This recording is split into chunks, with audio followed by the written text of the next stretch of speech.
जिल्ह्यासह संपूर्ण राज्यात चर्चेचा विषय ठरलेल्या भिगवण प्रकरणातील मुलीनं तिचा जबाब बदललाय। बारामती पोलीस ठाण्यात आणि कोर्टात मुलासोबत राहायचं असल्याच्या भूमिकेवर ठाम असलेल्या मुलीनं आता तिचा जबाब बदलला आहे। भिगवण प्रकरणातील मुलीनं आईकडे जाण्याची इच्छा व्यक्त केली आहे। भिगवण प्रकरणातील मुलगी मुस्लिम समाजातील तरुणासोबत 17 फेब्रुवारी रोजी निघून गेल्यानं मोठा वाद निर्माण झाला होता।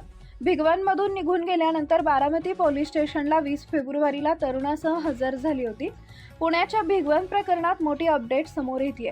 भिगवण अपहरण प्रकरणातील तरुणीने इंदापूर अतिरिक्त सत्र न्यायालयासमोर आपल्या आईकडे आणि मामाकडे जायची इच्छा व्यक्त केली आहे।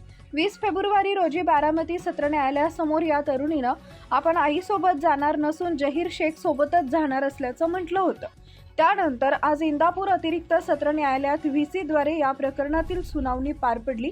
पुन्हा आज इंदापूर अतिरिक्त सत्र न्यायालयानं संबंधित तरुणीला व्हिडिओ कॉन्फरन्सद्वारे काही प्रश्न विचारले। यावेळी संबंधित तरुणीनं आई आणि मामासोबत जाण्याची इच्छा व्यक्त केली आहे। मुलीची आई बारामती पोलीस स्टेशनला आली होती, मात्र मुलगी आईसोबत जाण्यास तयार नव्हती। त्यामुळे भिगवण घटनेतील मुलीला महिला पुनर्वसन केंद्रात हिची रवानगी करण्यात आली होती। सुधारगृहात 5 दिवस राहिल्यानंतर आज इंदापूर कोर्टात सुनावणी झाली। त्यावेळी कोर्टानं मुलीला कुणाकडे जायचं आहे असं विचारलं असता मुलीनं आई आणि मामाकडे जाण्याची इच्छा व्यक्त केली। इंदापूर कोर्टात मुलीला व्हिडिओ कॉन्फरन्सिंगद्वारे हजर केला असता मुलीनं आईकडे जाण्याची इच्छा व्यक्त केली आहे। भिगवण प्रकरणातील मुलीनं आज कोर्टात जबाब बदललाय।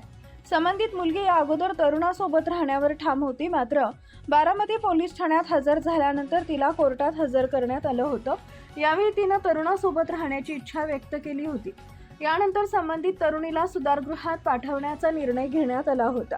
भिगवण प्रकरणातील तरुणीनं आज कोर्टात आईकडे जाण्याची इच्छा व्यक्त केली आहे। यापूर्वी बारामती कोर्टात हजर केल्यानंतर मुलीला 5 दिवस पुनर्वसन केंद्रात सांगण्यात आलं होतं। त्यानंतर आज कोर्टात हजर केलं असता तिनं आईकडे जाण्याची इच्छा व्यक्त केली।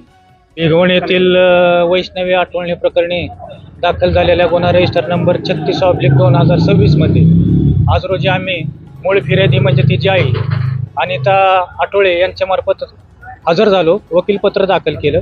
त्यानंतर VC द्वारे कुमारी वैष्णवी हिस मेहरबान कोर्टापुढे हजर करण्यात आलं आणि त्यानंतर मेहरबान कोर्टाने तिची इच्छा विचारली असता तिने तिची आई आणि तिचा मामा यांच्याबरोबर राहण्याची व जाण्याची इच्छा प्रदर्शित केल्याने त्याबाबतचा आदेश मेहरबान कोर्टाने पारित केलेला आहे आणि तिचा ताबा या आई आणि मामाकडे देण्याचा आदेश पारित केला। कधीपर्यंत हा ताबा दिला जाणार आहे? हा ऑर्डर झालेली आहे, त्यानंतर ते डिपार्टमेंटला गेल्यानंतर ते करतील पुढचे। या संपूर्ण प्रकरणामध्ये आरोपीवरती आरोप केले जात होते अपहरणाचे, या संदर्भात काय न्यायालयात सुनावणी झाली का? त्याच्याबद्दल कुठलीही सुनावणी नाही, तो तपासाचा भाग आहे, तो त्यांचा चालू आहे। अशाच नवनवीन बातम्या पाहण्यासाठी बारामती वार्तापत्र चॅनलला लाईक करा, शेअर करा, सबस्क्राईब करा आणि बेल आयकॉन प्रेस करा।